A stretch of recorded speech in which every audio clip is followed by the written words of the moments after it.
I'm talking about the 1987 Phil Joannou film 3 O'Clock High. Released, as I say, in 1987. This was Joannou's first film. After this, I guess this was a decent success. I'm not too sure. Um, I didn't know anything about it when I got a copy of this for $1 somewhere, but it looked quite interesting. It was a 80s teen film, which I always love. But he went on to direct the U2 live film Rattle and Hum, I believe, and then State of Grace in 1990, which is a great film, I think, kind of like New York, Hollywood bloodshed. Um, Heroic bloodshed um, influenced type action thriller. Then Final Analysis, which I don't know whether I've seen. I've probably got it on VHS somewhere. I might check it out. And then pretty much his last throw of the dice of mainstream Hollywood films was 1996's Heaven's Prisoner, I believe, starring Alec Baldwin and I do believe Eric Roberts as the bad guy. And I've actually watched that years and years and years ago. I rate it. It's not too bad, but really just kind of crashed and burned, I think.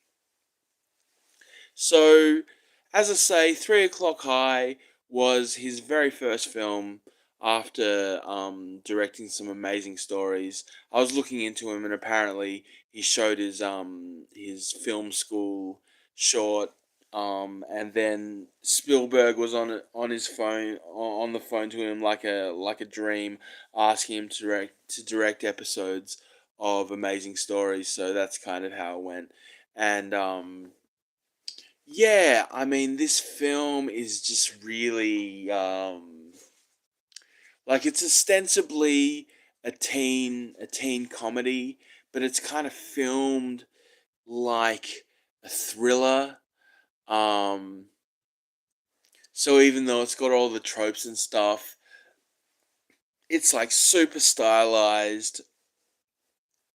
Um, a ten, a super cliched now type of soundtrack by Tangerine Dream, who were basically like this German group who just did all the kind of synth wave soundtracks of the 70s and 80s.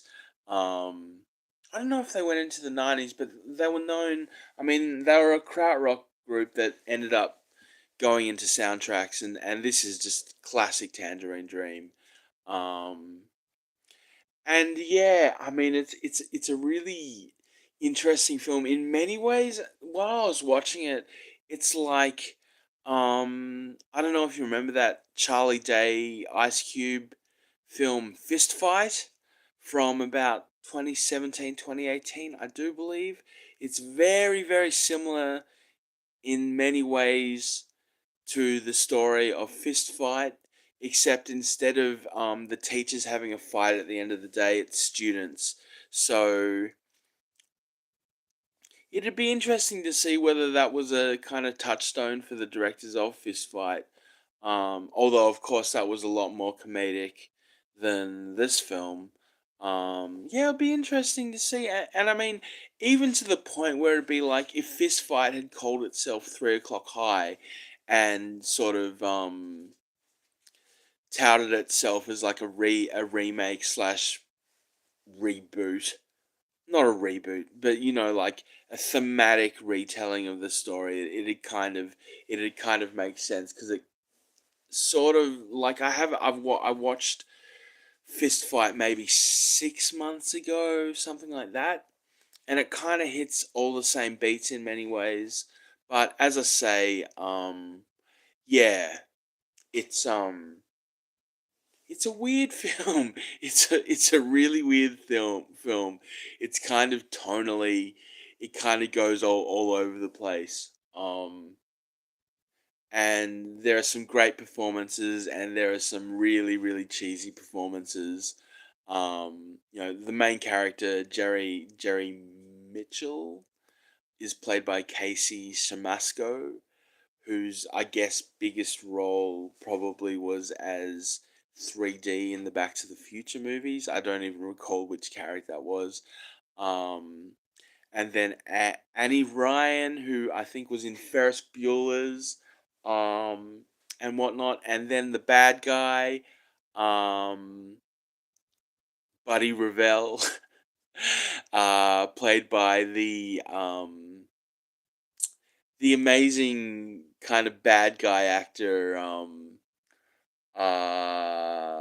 Richard Tyson, who probably is most highly his biggest moment in Hollywood films was as the bad guy in Kindergarten Cop, and then kind of incongruously ended up in a whole bunch of Farrelly Brother movies in the 90s.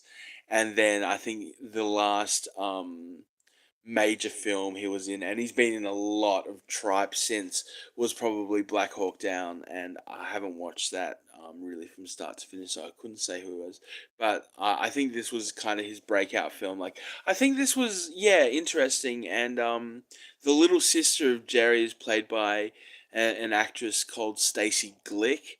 Um, who didn't do anything after this, but she's absolutely amazing in it. Like, just as the kind of bratty, know-it-all little sister in it. Um, and then as far as the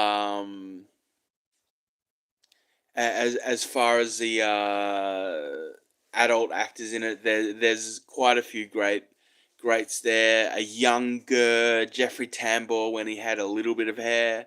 Um, as the teacher who oversees the shop at the school. Shops in schools run by students, really? I guess it was a different time.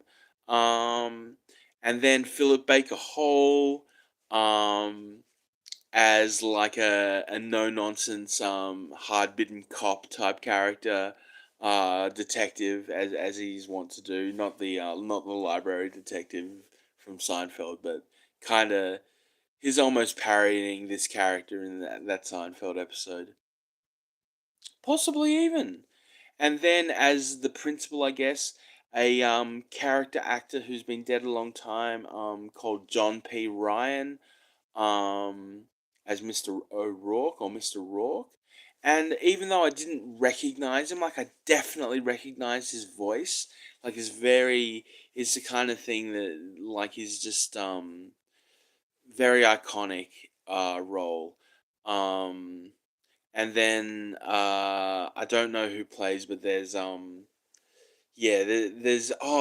few notable not really cameos, I guess. I mean, if they were names afterwards, they would have been cameos. But the actress who plays Lisa in The Simpsons, Yardley Smith, has moments in the film, and it's like when you hear her voice, you totally know who it is. Um, and then, kind of notably, the director Paul Feig, director, actor, writer Paul Feig, plays a hall monitor at some point, a kind of blink and you miss it type of role. But they're the notable actors in the film. Otherwise, it's kind of as I say, it's a teen film, so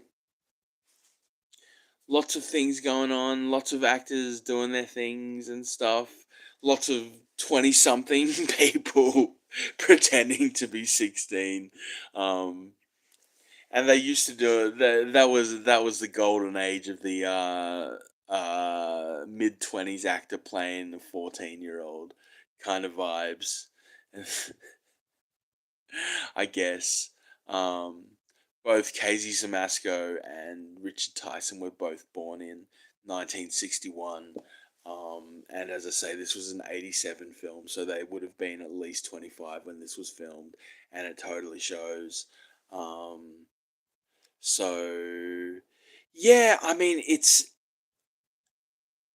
really one of those film school. You can tell that the director went to film school. He knows what he's doing with with this material. Like he has a strong vision for what he wants. Like it's kind of like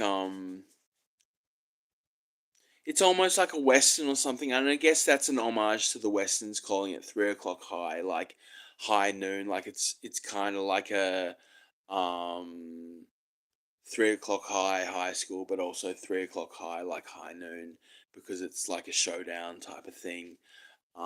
And I guess in many ways, yeah, it is like as I say, it's touted as a comedy, but it's more almost like a psychological thriller, kind of race against the clock type of vibe. Uh, Lots of slow shots, lots of slow motion, um, lots of tracking shots, some amazing set pieces with tracking like set pieces and whatnot, tracking shots, close ups, almost montage. No, not the other thing. Um, Not a homage, montage, I guess. But just the editing is just really tight. Um, it kind of, as I say, it hits all the beats, similar to Fist Fight. But I guess I'll just talk about the story for a little bit. So, as they were wont to do in the 80s, it was one of those teen films that's set over one day, and it's kind of it starts out kind of him, Jerry, waking up late to open the school shop, which he runs, and probably the first film that had the I'm thinking that's right. Um, like he doesn't have any clothes dry, so he sticks his shirt in the microwave and then drops a pop tart in there as well. And I'm thinking, where did I see someone doing the clothes in the microwave thing? And it actually came from just remembered then it was from a Australian show from the early 90s called Round the Twist, where one of the main characters puts his underpants in the microwave and they give him like special powers.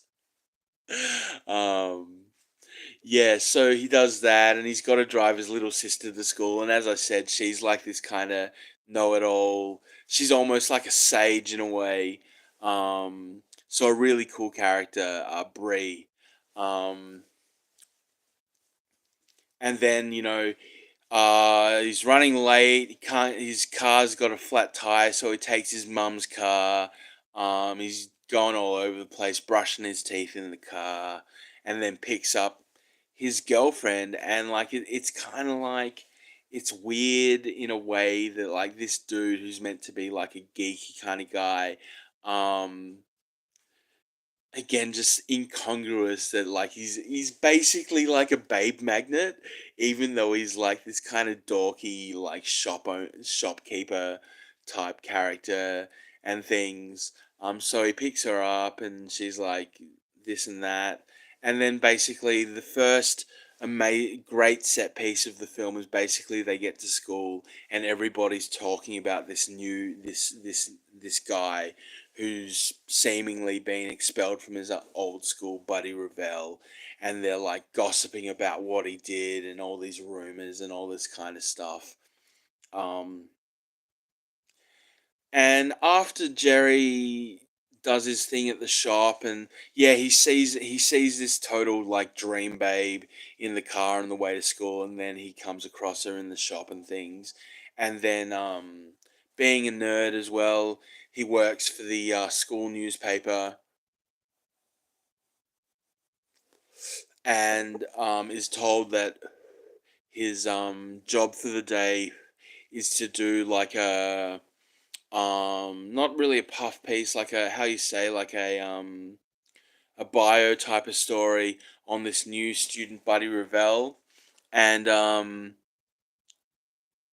he's rocking a piss in the toilets, and Buddy turns up next to him and he starts talking to him. And previous to that, it's like they've been talking about, oh, he hates being touched, and he makes the mistake and he's like, don't worry about it, buddy, just it's fine, and then pats him on the shoulder and gets in an altercation, and Buddy's like, we're gonna have a fight at 3 o'clock after school. And then basically, the rest of the film is him trying to get out of this fight. You know, and of course, like it's like people forget before before social media, when people would just like, spread like rumors, and gossip would spread like wildfire just from like person to person, and it's like, oh, did you hear he's having the fight? And then, people are putting wagers on it and stuff. And anyway, his best friend tries to frame Buddy with a switchblade. um and then Jerry tries to get away from school, but Buddy's found out, and left a note in his car with the switchblade saying, oh, I can't even remember, but some kind of insult like "be there," and cut the wires to his engine and things so he can't get away. And then he's trying to walk away, and the school security kind of, not really roughs him up, but catches him and sends him to, the the school disciplinarian. Like, again, with the '80s film cliches, kind of like Mr. Strickland from Back to the Future type of thing. Um, and then he gets rebuked. And then he's like, "What else can I do?" I'm trying to think. I just watched this. It's been a long time since I watched this. I maybe watched it twice before.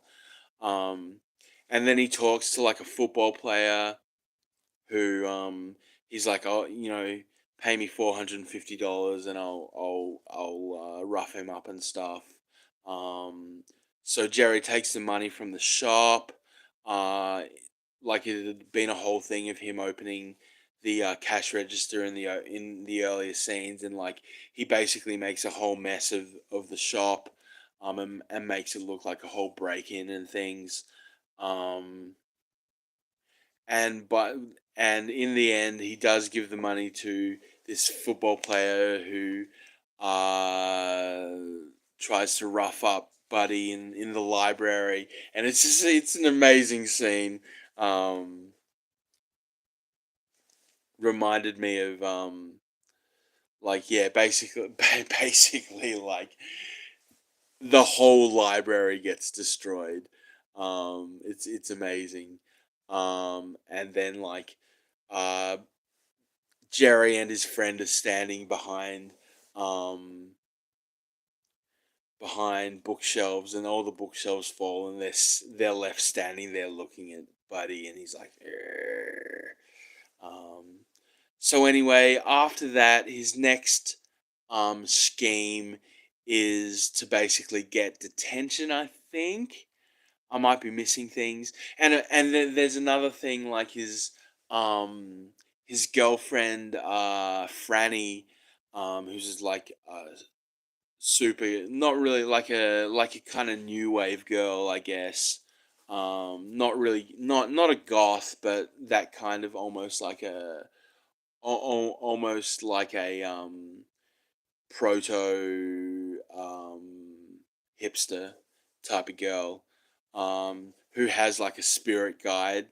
So there's all of that, and she tries to seduce him, um, at some point, this dream babe like invites him to a party and stuff.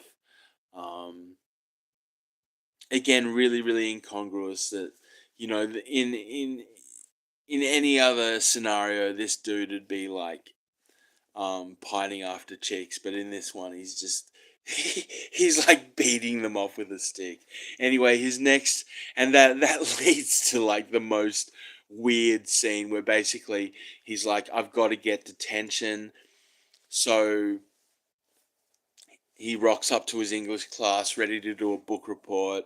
Um, and he puts on this almost like De Niro swagger, puts on someone's sunglasses, lights a cigarette in class, and tries to get in trouble, but just ends up seducing the teacher.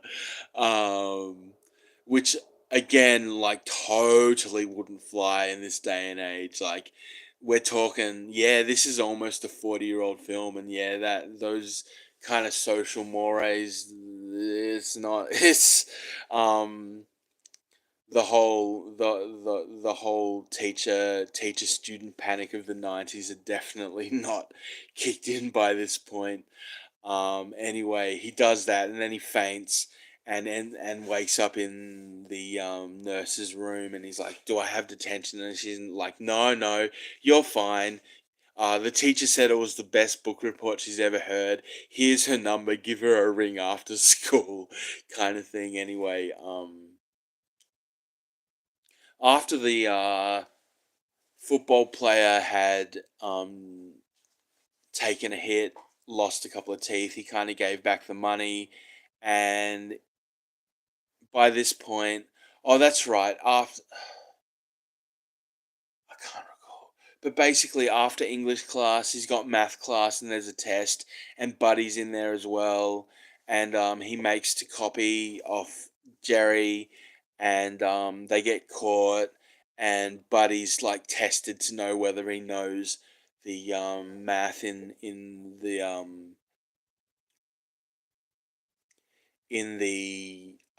principal's office, and he proves that he knows it, so he walks away. And Jerry's rebuked by the teacher.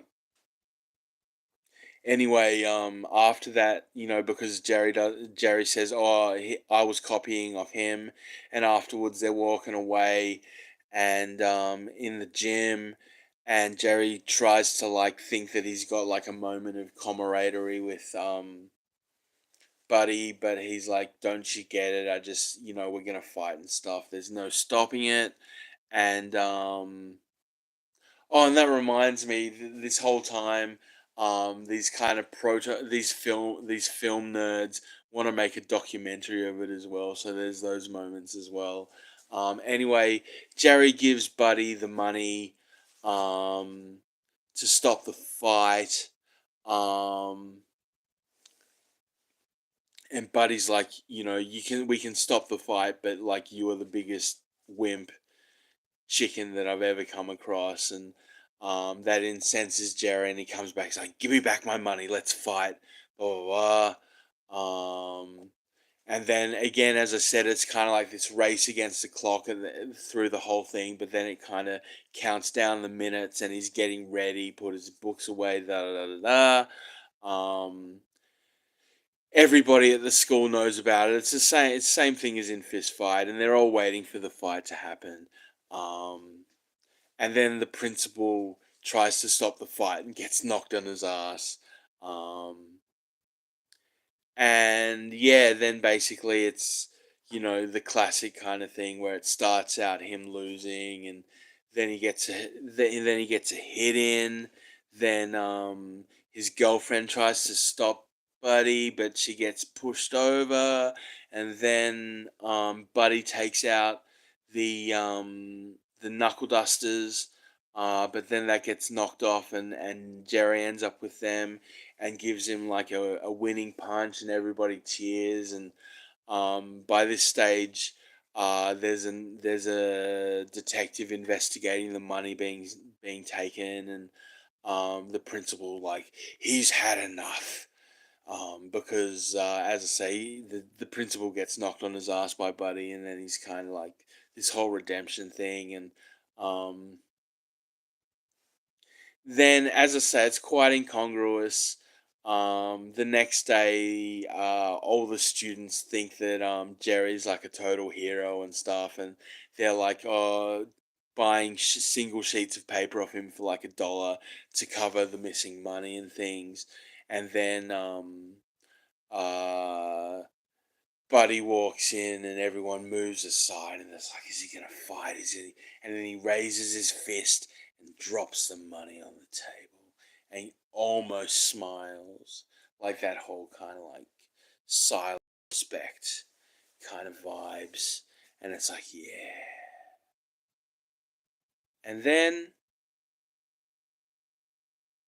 oh yeah, and and then yeah, he's won the respect of his girl, and the dream babe still wants him to go to her party and stuff, and then it kind of ends there, I guess.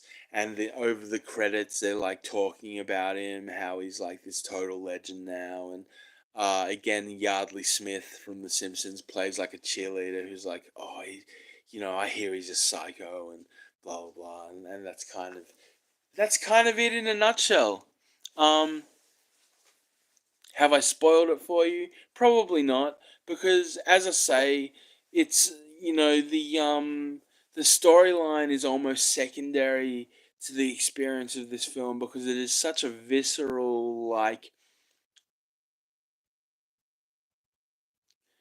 highly oiled, just like it's really a case of style over substance in many ways. Even and as I say, like if this was filmed like any kind of 80s teen film, it probably wouldn't have worked, or it would just gone down as just another kind of goofy teen movie, but just the direction, the editing, the shots, um, the timing, all of it really just makes it really like a real cinematic experience. And I'm thinking in some ways it's kind of like the Ryan Johnson's first film, Brick, how it's like set in a school, but it's almost like, as I say, like a western. Brick is more like a detective film, but this is almost like a yeah, it's like I don't know. I mean, I haven't watched that many westerns to be honest, so I can't say whether it covers the tropes of those films, to be honest, but it certainly gives you the sense that it's attempting to be more than just a teen movie, and I think it does achieve that. As I say, it is quite incongruous. The lead character, it doesn't really feel to me like he deserves to end up being the hero because um, he really, for most of it, he really is such a weasel trying to get out of it. But then he has like his redemption arc right at the final hour, and comes out on top. Um, but for me, as I was saying about spontaneous, it's all about that lead performance. And in this one, he's all right. Casey Siemasko's all right. But for me, it's really it it's really elevated by those secondary characters, by like the teachers and the security and the Philip Baker Hall. Um, and Jeffrey Tambor, he's all right, dog. No, nothing to really write home about. And ultimately, he seems to be the. I don't know what his status in the mid 80s was. I think he might have only really come into the fore with that um that late night television parody with what's his name? Oh God, what's his name? Damn. I can't think of it. Um It'll come to me later. But yeah, it's the secondary roles, as I say, Bree Mitchell, his little sister. Just every scene she plays in this is just really kind of transcendent. She just fills that role, as I say, of the wizened younger sister role. Um, almost not, just kind of hitting the, as I say, younger sister, but kind of almost like a sage or something. And his girlfriend, in this kind of wacky, she's kind of wacky character, and she kind of lights it up. And all the secondary characters who he comes across through the day, um, just make it, yeah, just kind of elevate the content, I guess. um so yeah, that's 3 o'clock high. I've never heard anybody talk about this film, to be honest. As I say, State of Grace was probably held in far higher um respects, even though again I don't hear much about State of Grace these days either. Just because, and Final Analysis. I mean, I remember these films being kind of banner type films, but after Heaven's, Prisoner, it just kind of ends there, and it's kind of the opposite of many directors who started out doing music videos. I think after this, he kind of ended up doing music videos. I mean, not directly after this, but after his feature film career kind of stalled, he just went in and yeah, even though he had the backing of U2 all the way, he just seems to be becoming one of their go-to directors and things. So I think that's Tangerine Dream, amazing sound. Um, the aesthetic of it is just like, um, you really, it's like, it really is like no other teen film I can think of. To be honest, like it's like it takes, it really, it's all, I don't know if, yeah, it's like a, not really a pastiche, but it takes the content of the teen drama and transposes it into like a thriller. Um, Even though the stakes are just him getting beat up, which I guess in high school is kind of what it's all about as far as high drama and whatnot is concerned. Um, but as I say, um, yeah, he's not really an anti-hero. Um, but really like quite an unlikable character who kind of breaks all the moral rules. And this dude Buddy is just kind of trying to get on with his life and leave his past behind, but it just follows him wherever he goes. um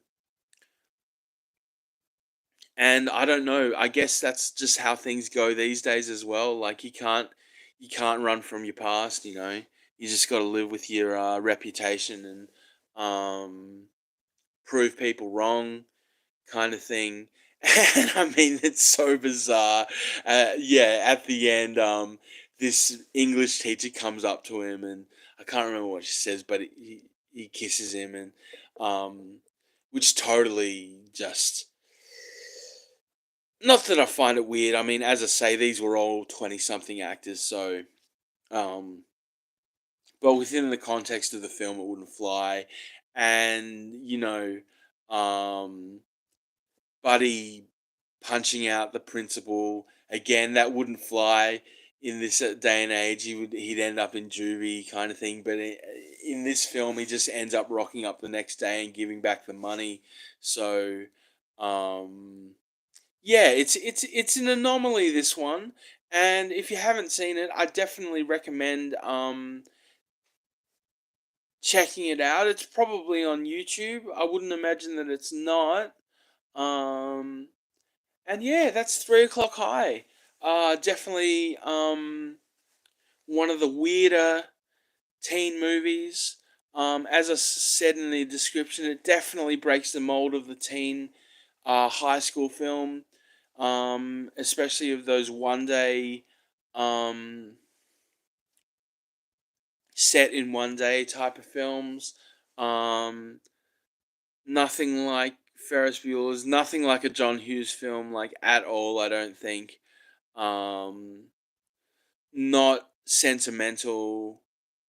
I don't know.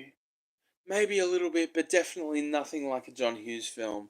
And I can't think of any of the other Touchstone films. And it certainly shows that Phil Joannou went on to do very, very different things. Like, he's obviously a career director. Um, he didn't write the script, so and as I say, he directed episodes of Amazing Stories, which is kind of high, stylized fantasy television of the 80s, which, definitely shows through in 3 o'clock high, which definitely is a highly stylized, vaguely surrealistic take on the teen movie.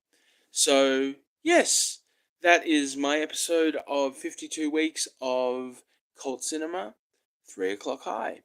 So, definitely check it out if you're interested in these kinds of movies. Nobody's been talking to me, which is fine. And I'll leave it at that. I need to drink something. My voice is kind of sore. Anyway, I'll be back with something else. I might cover. I mean, yeah. I don't know what I'll be back up with. I'll probably cover Fist Fight later in the year at some point, because I do.